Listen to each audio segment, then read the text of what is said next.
welcome to AEW Unrestricted, the official podcast of All Elite Wrestling. We are riding the high. We've recently, I know it's been a couple weeks, but I am still just like over the moon with Double or Nothing. It was such a great show. And we are quickly gearing up and racing towards All In Texas, July 12th at Globe Life Field. It's going to be incredible. And I don't do this alone. I've got my podcast co-host, my BFF, Will Washington. How you doing, buddy? I'm doing great. I am also, like I said, or like you said, we're just coming off of Double or Nothing. We're on the race to All In Texas. It's going to be an exciting time. But friends, don't forget that AEW Unrestricted is presented by Upper Deck. Collect your favorite wrestlers in 2025 Upper Deck AEW and start your trading card collection today. Unwrap autograph, memorabilia, and premium tech inserts. Visit upperdeck.com to learn more. I've got my pack. Yeah, it just fell. ASMR. Yeah. Oh no. Don't drop the merchandise. No. Mine just fell. I've got one right here though. Yep. Here we are. The new 2025 packs. And of course, who do we got here? I got some great ones here. I pulled some great people in this deck. I've got, I actually pulled two different Claudio Castagnolis. One fancy regular, and then one special, what is this? A foundational outlook card, which is all kinds of wonderful shiny. I've got myself actually, you know what? Two cards I just pulled are very apropos for this episode. Apropos. Because check this out. I've got Anna Jay. And I've also got Harley Cameron. And both, and this is a special Harley Cameron card too. Hell yeah, look how shiny it is. Yeah, it's shiny, just like her personality. yes. And I think it's very fitting that we pulled those cards.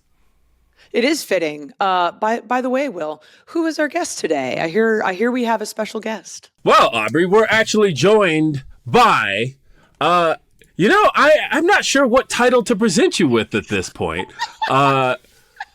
I mean, look, you are QT Marshall. We know QT Marshall, and we know you on screen in one persona, and then behind the scenes, we all know you in a very much bigger title.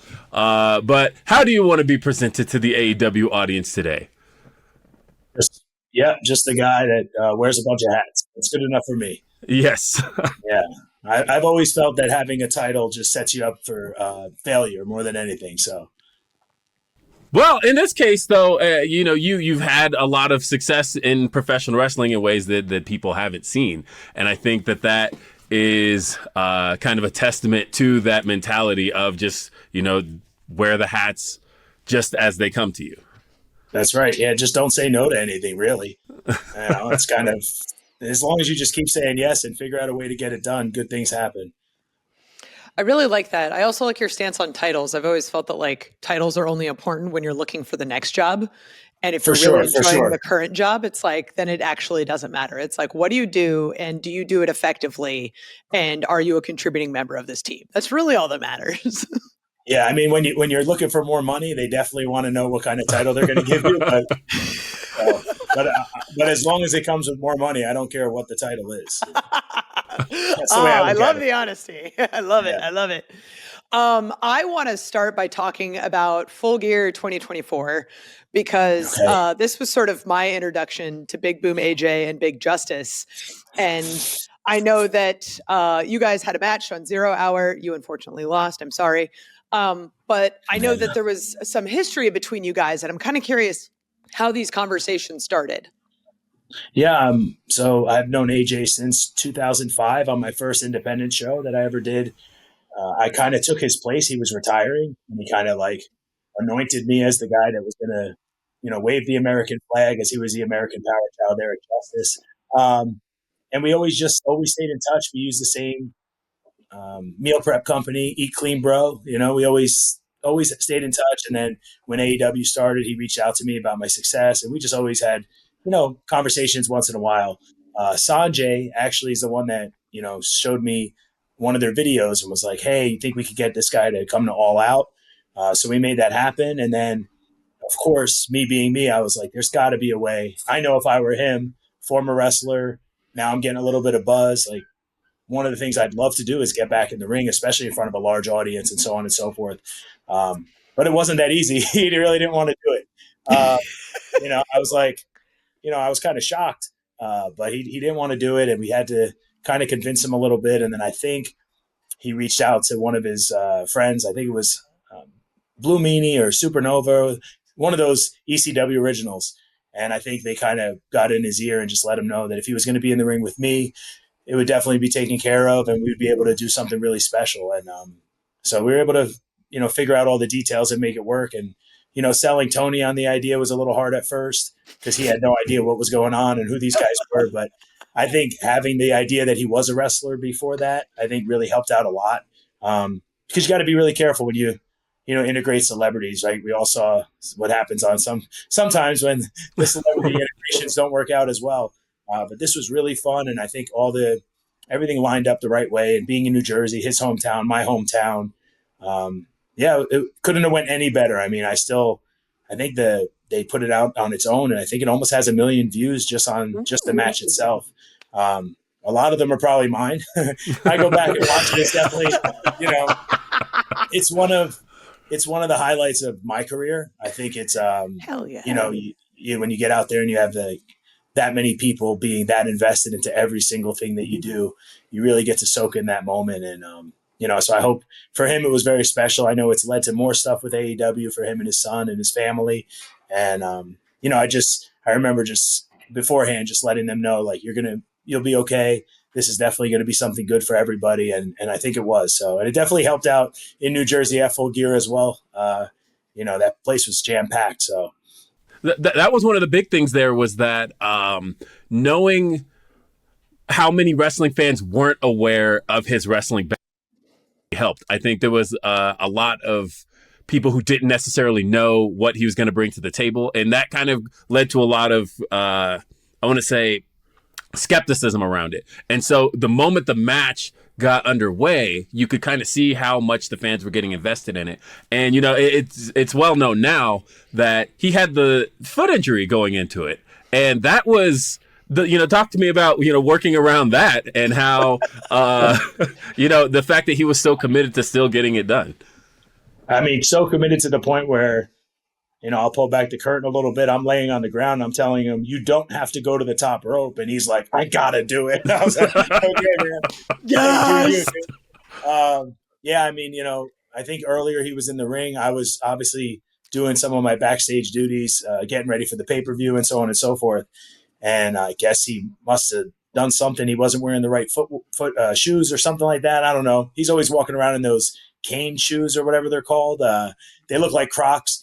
And I think he jumped off the top rope and it just didn't go his way. But he didn't really say anything. He tried to play it off. He definitely didn't tell Mama Justice. I know that. And he just kept his boot on he put his boot on. He just kept it on all day. And he's a real trooper. I mean, he is a true professional wrestler to every sense of the word. So, we didn't really change much. I just kind of let him know, like, hey, I'm just going to not make you really move around too much just because we got to get through it and stuff. But I think he would have done anything we needed him to do. There was nothing stopping him that night. And I think, like I said, it was just probably one of the most special things that, I've been a part of, especially in AEW, especially considering what AEW is and what it stands for. I think showing, the locker room, but also showing, our fans that, hey, we can have a little bit of everything and it all works out in the end. It was really great, like seeing, because I knew nothing about Big Boom AJ or Big Justice because I'm chronically not online. So like seeing these guys, I'm like, what's with this Costco cookie thing? And then wait, these guys are on the show. What's happening? And seeing just the respect that he gave to the business. I even thanked him in New Jersey. I was like, dude, thank you so much for being such a huge advocate for us. Like mentioning us by name on Jimmy Fallon was insane. And I love that. Like your explanation of the whole foot broken thing makes total sense because you are one of the safest people in the ring, like historically that I've ever worked with. So it's like, of course, like he's going to be well taken care of. No one had any idea until after the match that it was like, oh, yep, this kind of was bad. Yeah. I mean, I think what really did help was that we didn't put him on TV until the week of, right? That Dynamite. And then we did the Rampage, big ups to Rampage. But we did the weigh-in on Rampage, and I think that was part of it, was like, hey, we're going to build this whole thing on social media and just see if it works and just use it as guinea pigs for what we could do in the future and stuff like that. And then also, again, not overexposing him to our audience to the point where they're getting sick and tired of it. And I think we've done a really great job. Tony obviously is very cognizant of that, and he's very good about those things. And I think it was, again, for me, a much easier sell when I say we don't have to take up TV time. So that's always the best way to go. We can get on there in short bursts, and again, when I came back to AEW in the beginning of 2024, that was always what we talked about. Like, I wasn't going to worry about being in the ring. It was just going to be more backstage. But this was an opportunity that, one, obviously would have, set me up for something good, but also it was just good all around for the company. And of course, I honestly don't think there's any other character on the show that probably could have got away with it. And especially like what we did in the match and so on and so forth, but also still have a little bit of credibility to the point where, I'm looked at as a threat as well. So it's just, again, right place, right time, and being able to get everyone on board. And like I said, it's just one of the highlights of my career for sure.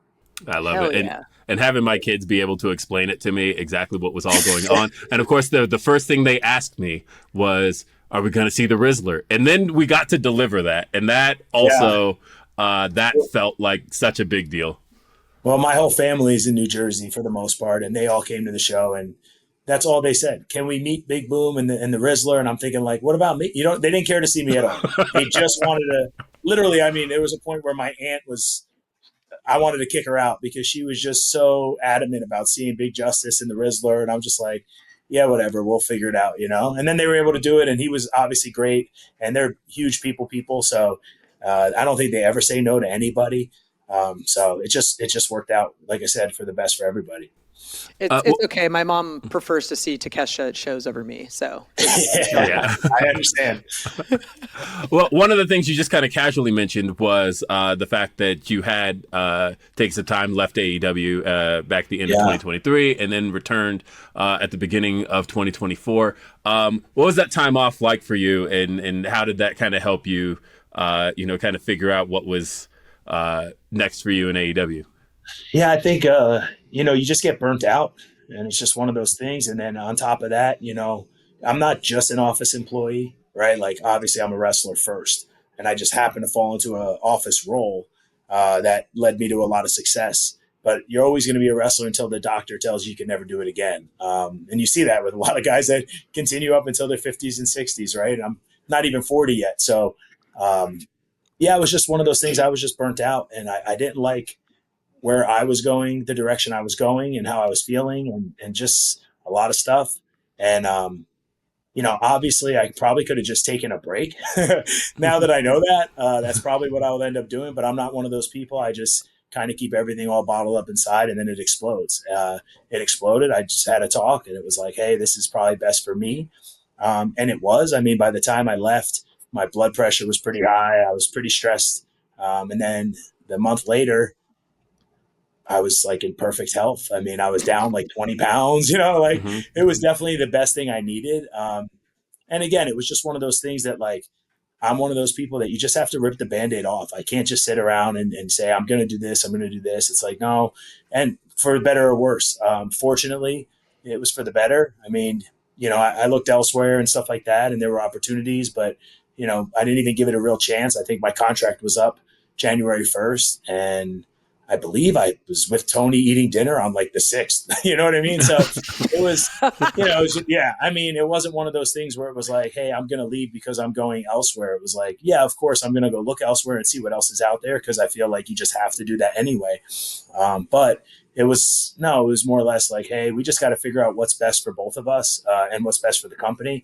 And I think when we sat down and ate dinner, it was pretty easy. It was like, hey, when you come back, what are you looking to do? I was like, I'm just looking to work, and just work backstage. And if there's something that you need me for in the ring, I can always wrestle.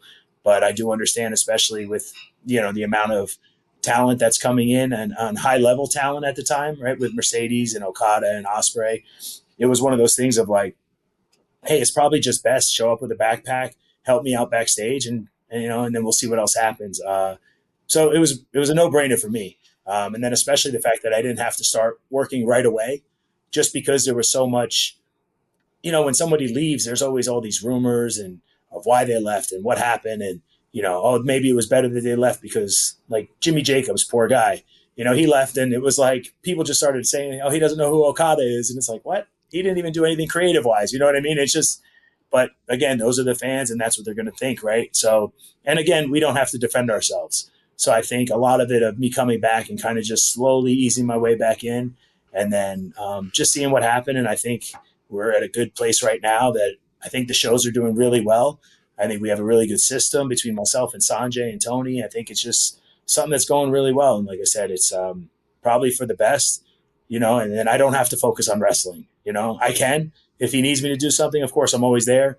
But for the most part, like, I get to wrestle anywhere else, right? I was just in Canada Saturday night wrestling for Scott D'Amore Maple Leaf Pro Wrestling, and that's a lot of fun. I don't have to bring a computer. I get to just show up like a regular talent, worry about what I have to do in the ring, and then that's it. So, I think it's all about finding balance for everything and everybody and just making sure that we're just honest with each other and, being upfront about everything because, again, you're going to get burnt out. I mean, this job never stops. It never stops. So, you just got to be upfront about it and let everyone know before you do what I did and just kind of, just rip the Band-Aid off. But also, like I said, I think it was the best thing that needed to be done.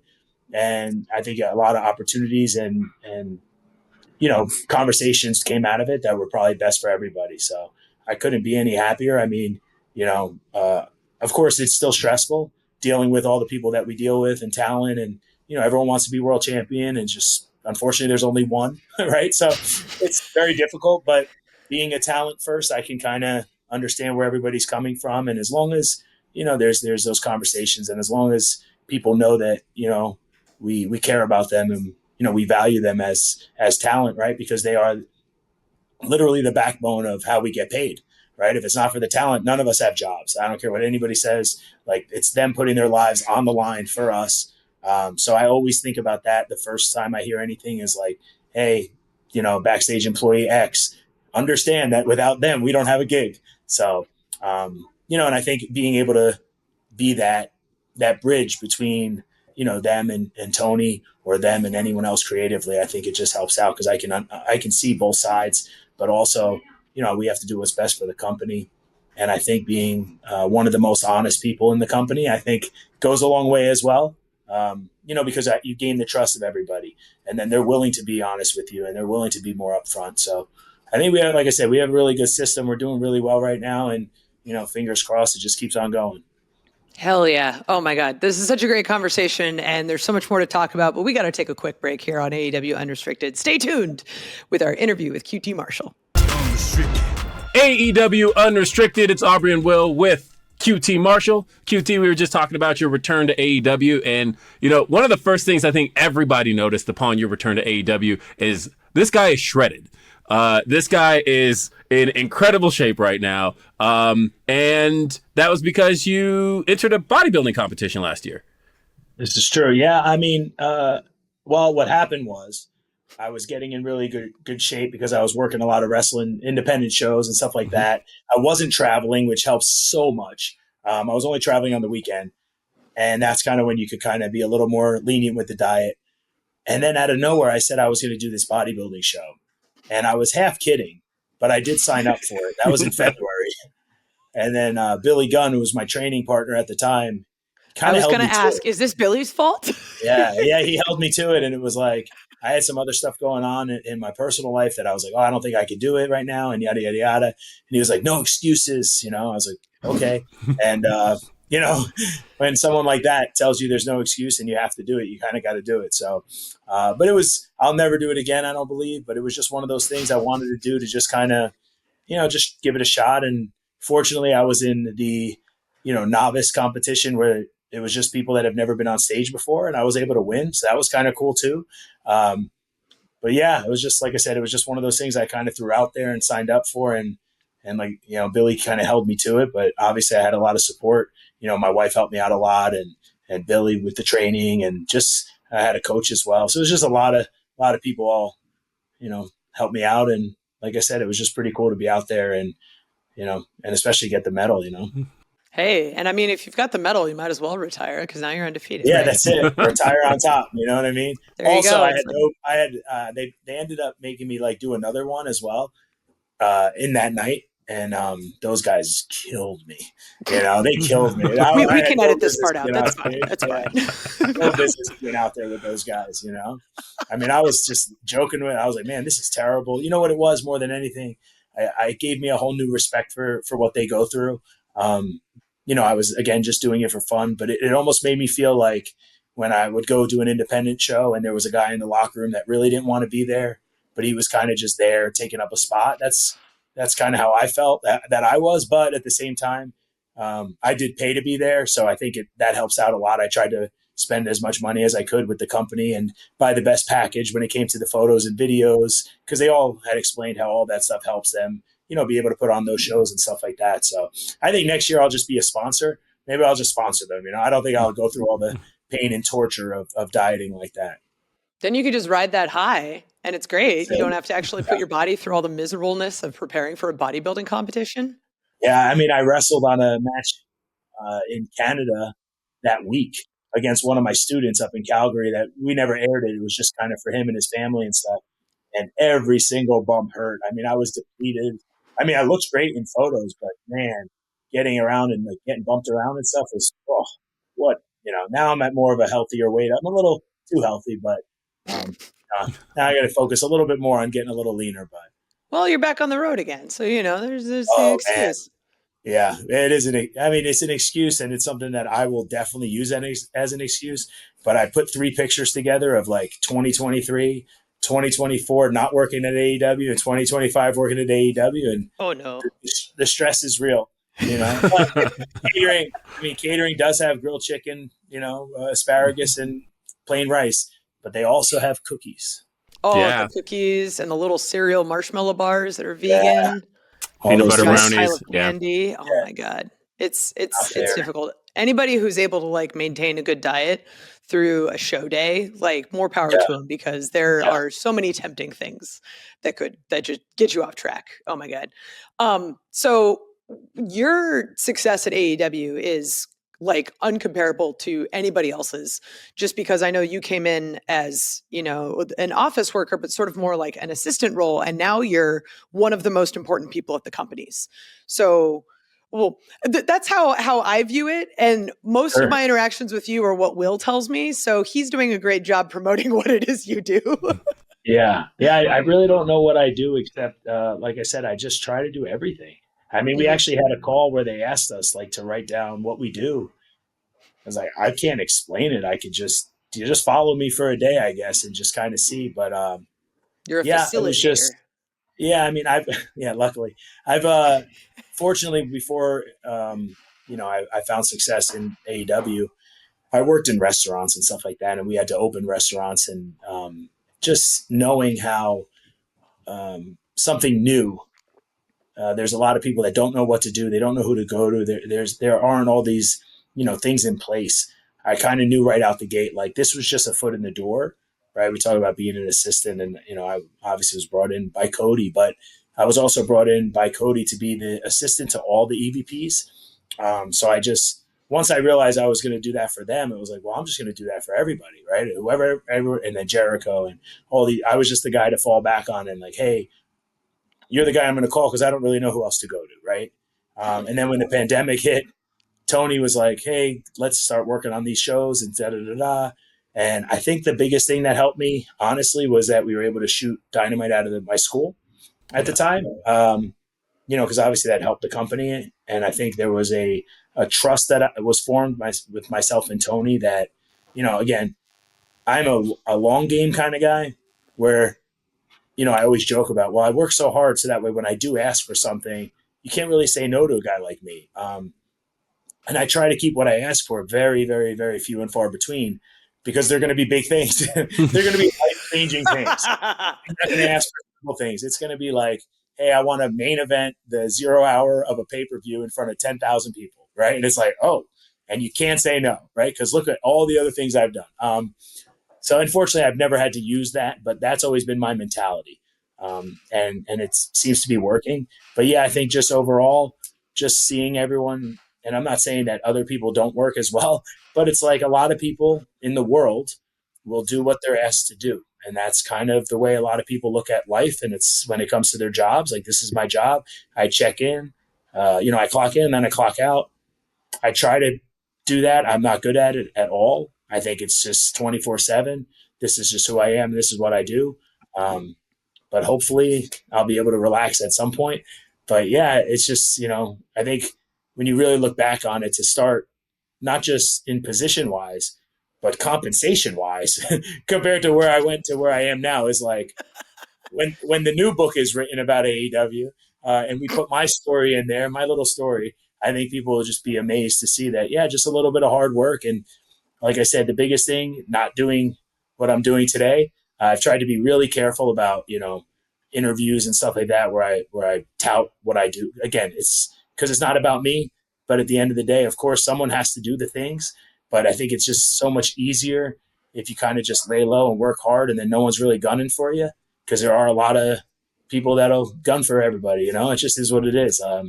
I've always felt that you don't have to do that. You just kind of work hard and don't worry about anybody else, and everything will happen. And then, like I said, also in this industry, we kind of know what the industry is out there in front of the people, right? It's kind of a lie.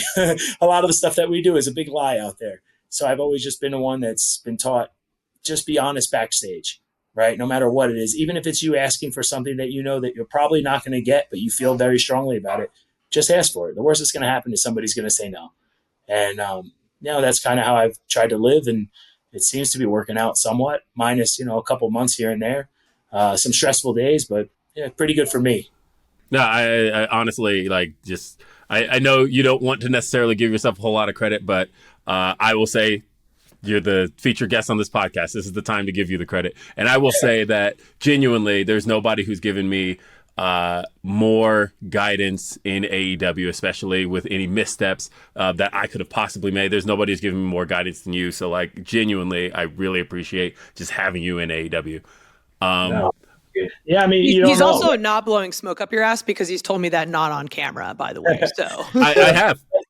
But that's the other thing, right? Like, you came into this industry from a different industry, and you weren't taught all the stuff that, like, most schools don't even teach it anyway, because they don't know, because most of the trainers never have done it anyway. Like, I've been fortunate to sit under the learning tree through guys like Chris Jericho, Cody, Billy Gunn, all these guys that have made real money and done real things, and Taz as well. So it's like, it's not something that I know just because I know it. It's because I've been taught these things, and if I'm able to teach you and it helps you and it keeps you being successful, like, at the end of the day, I've always said this: you're not going to take my job, right? Like, and as long as you're not going to take my job, hey, why not help you? Why not help you grow and become the best that you could possibly be? Because why? Because you have the same dream to work in the same industry as me.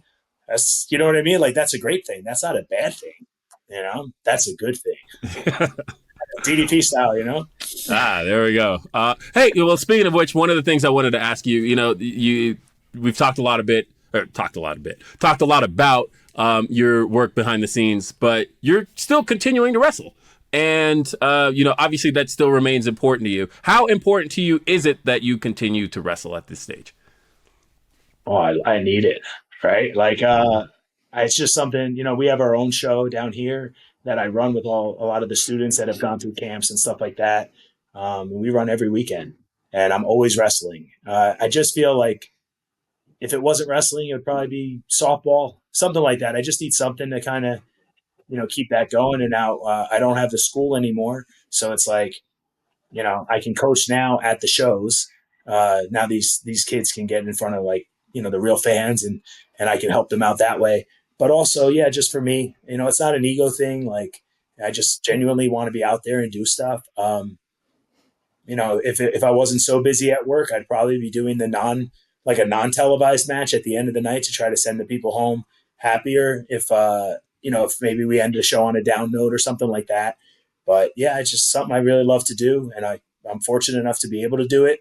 And I don't know how long I'll be able to do it. So it's like, I don't want to not be, I don't want to not do it and then regret not doing it. Right. So, it's just one. Also, if you don't do it for a while and then you have to do it, it hurts a lot worse.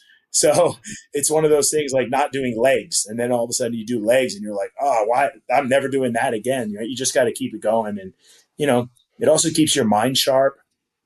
And it's just something, like I said, it's just one of those things that, I can get out there and I don't have to put stress on myself. And, at the end of the day, it's just little local shows that no one's really writing reports about and putting them on Cage Match and stuff like that. But I can keep myself sharp for something like, Maple Leaf Pro Wrestling or something like that, where I'm going to get a little bit of exposure because, again, going back to the AJ match, right? Like that is, sorry to use this, but like it's a high that you really want to get all the time, right? And you're not going to, no matter what you're doing. You could be the top guy in the company.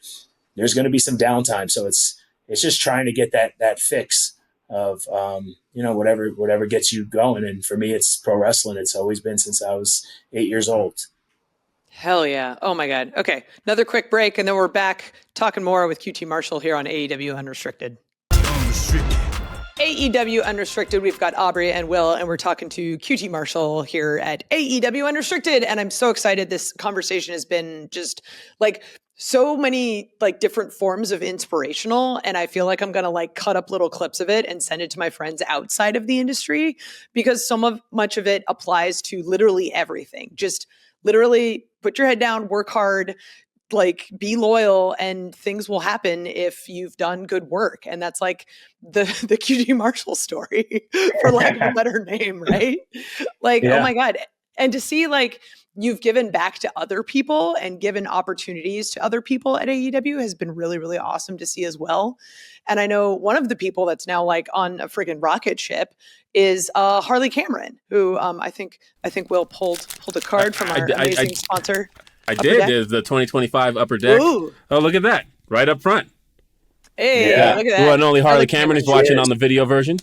Hey. Yeah. So she obviously came in with QTV.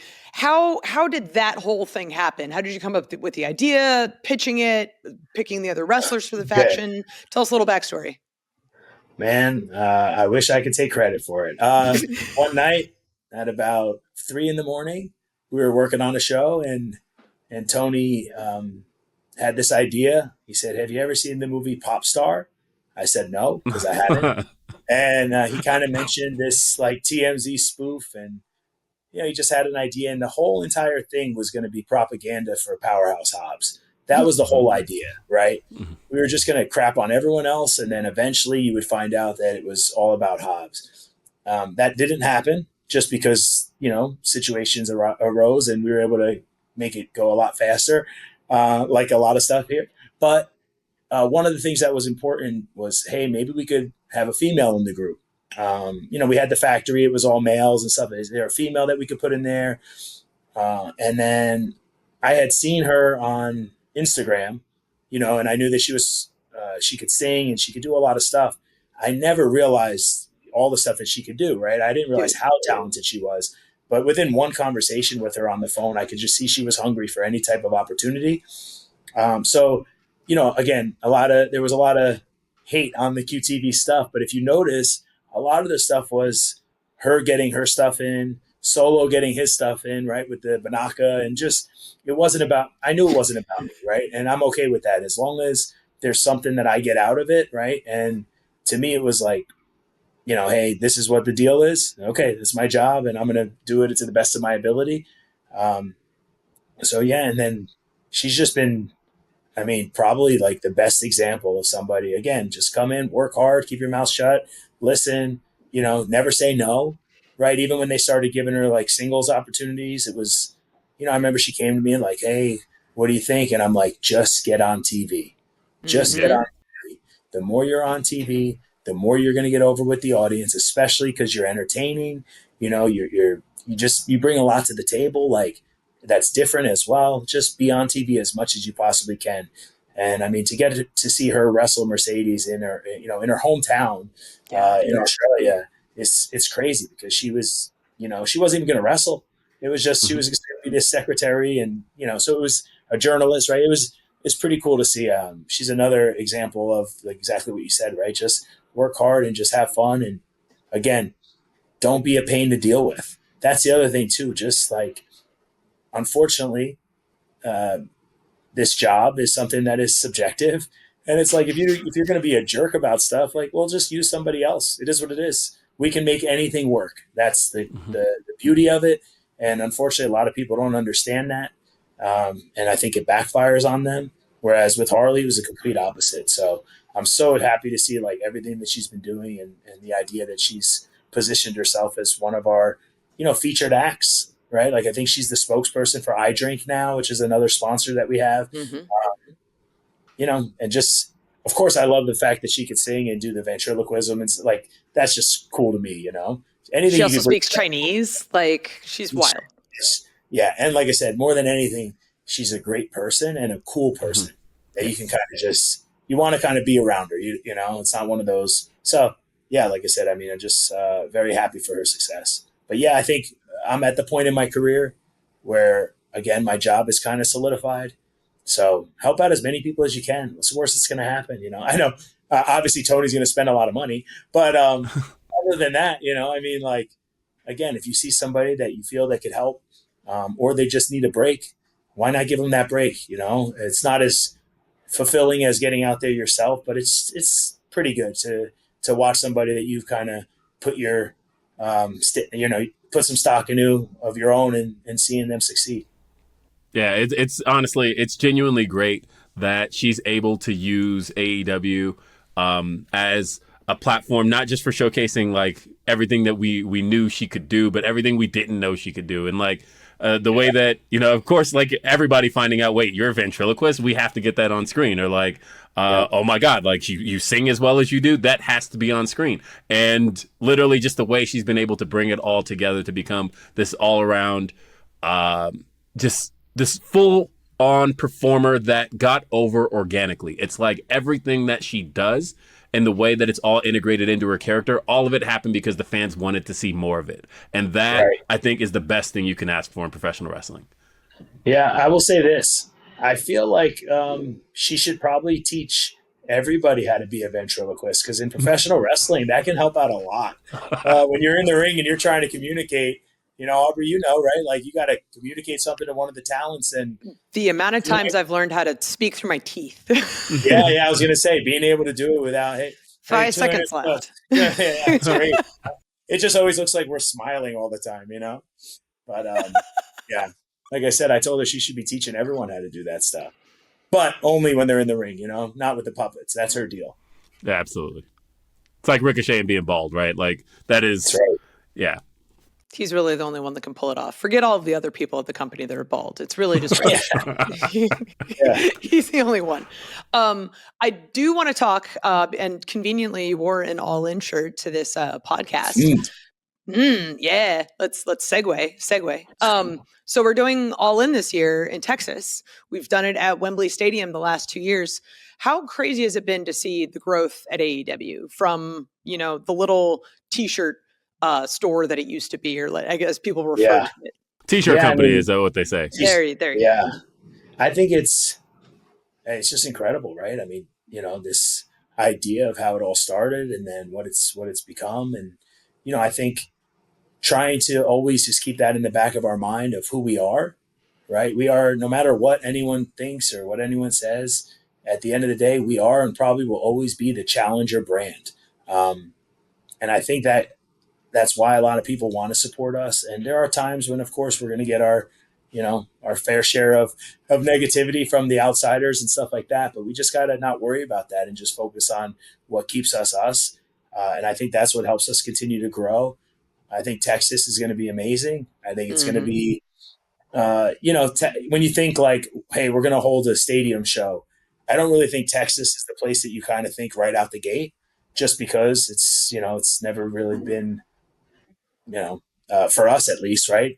I think we're going to be doing all right. I think now having StarCast announced and Ring of Honor pay-per-view announced, it's kind of become more of a destination to kind of go to and stuff like that. So I do, for all the fans listening, I just know what we do. And, I think we're going to pull out an incredible week of shows, but especially the stadium show. No matter what happens that day and how many other people try to counter program what we're doing, I think it's going to be exciting, and we're going to have some really good stuff. So I'm excited for it. It's going to be a long week, but hopefully a very fulfilling one as well. I mean, you couldn't ask for more. Like when you think about how much of, like you said, a destination week it's about to be, and the fact that we've really never done anything like this as far as a full-on week inside one major city. And, you know, we're going to have people traveling from all over the world to get to see, like you said, StarCast. We're going to have Dynamite. We're going to have Collision. We've got the Ring of Honor pay-per-view. We've got All In. Like, it's going to be such an amazing opportunity to get to see AEW in a way that you've never seen AEW presented before. And again, like I said, to see that from the beginning, you know, and both of you two have been here from the beginning. So like, to me, it's just such a cool thing to watch how much it's grown and to see it in that amount of time. Yeah. I mean, right. We're I don't know when this will air, but this week, you know, we're going back to, you know, Schaumburg, right. To the Sears Center, which is now the Now Arena. And, right. I mean, it'll always be the Sears Center in here. Yeah, the original All In, where, you know, some guy took a bet and him and his friends put on a show that was incredible, and it just led to this. So, you know, I think always, whenever you get jaded, you always got to look back and just realize, man, what we're doing is pretty special, right? Because you will get jaded. That's just the way it works. But yeah, the idea of what we're able to produce every single week, no off season, and our boss juggling you know, a bunch of other things as well. I think it's just wild. I think, like you said, if we peel back the curtain and let people see exactly what we do, it's pretty crazy to be able to do what we've done in such a short time and just surpass WCW, Monday Nitro. Like these things are not something that probably should have happened, but you know, luckily we have a great support, you know, with our partners over at Warner Brothers Discovery and stuff like that. So it's just really cool to see. It's really, really cool. And this conversation was absolutely incredible. And I can't thank you enough for being here today. Oh, yeah. Not a problem at all. Maybe we'll do it again sometime soon. Hell yes. Thank you, QT. Thank you for being a part of AEW Unrestricted. And you can follow QT Marshall on Instagram or X at QT Marshall. Or on Instagram, it's real QT Marshall. So thank you, QT, for being here. And of course, AEW Unrestricted is sponsored in part by Upper Deck. Collect your favorite wrestlers in 2025, Upper Deck AEW, and start your trading card collection today. Unwrap autographed memorabilia and premium tech inserts. Visit upperdeck.com to learn more. You can listen to and follow this podcast, AEW Unrestricted, at Apple Podcasts, Spotify, or wherever you get your podcasts. And check out video episodes on our YouTube channel. It's at AEW Unrestricted. Hit that subscribe button so you never miss an episode. And are you an AEW insider? Get early access to ticket pre-sales, special merchandise offers, and more straight to your inbox. Sign up today at AEWTIX.com. And don't forget, AEW Dynamite, Wednesdays at 8 p.m. and streaming on Max and TBS, and AEW Collision, live every Saturday on TNT and also streaming on Max. ROH streams every Thursday on Honor Club. She's Aubrey Edwards. I'm Will Washington. That was QT Marshall. We'll see you next time. Have a great day. Peace.